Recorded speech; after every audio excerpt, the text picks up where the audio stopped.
2004, when the tsunami hit the Pacific and Indonesia was devastated and Thailand was devastated, the day that was probably the shocking day of my life was when Mark came home and we looked at each other and we felt like the Lord was saying that we were supposed to go and take our kids to go over there and be a part of rebuilding and some humanitarian activity along with proclaiming the gospel. Our kids were, I think, 12, 10, and 7 at that point. And, you know, there were all sorts of advisories about not traveling to that part of the world at that point. The bird flu was still happening in Asia, and there were all sorts of issues with disease. But the Lord just really impressed on us that we were supposed to go.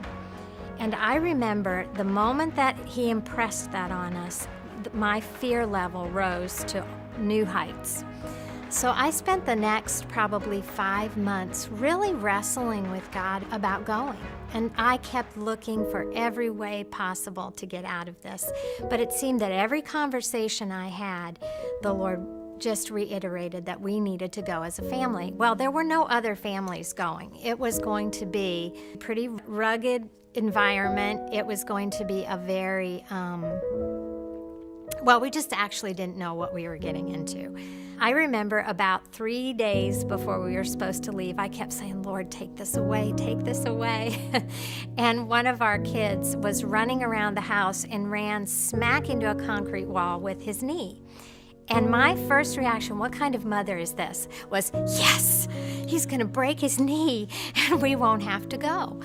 So, of course, we took him to the doctor and he hadn't done any damage whatsoever. So 3 days later, we were on that airplane flying to Thailand. So I remember getting over there and thinking, okay, Lord, this is really not maybe the smartest thing I've ever done. And it's certainly one of the scariest things I've ever done. But I'm on an island and I have to trust you for this.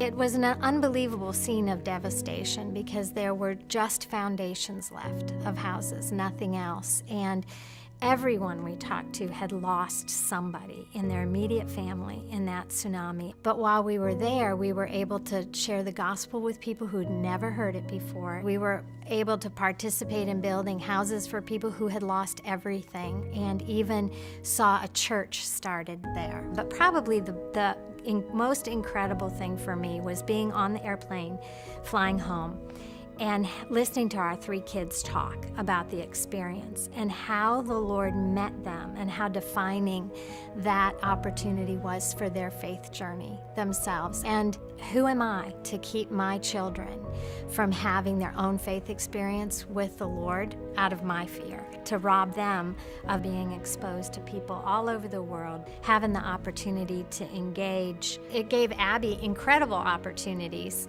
when she got back, to actually talk about it and to talk about her faith with her friends. And it's really shaped who they are. I would say that we sit around the dinner table sometime, now that they're older, and talk about the places we've been together and the experiences we've had and build their own faith story.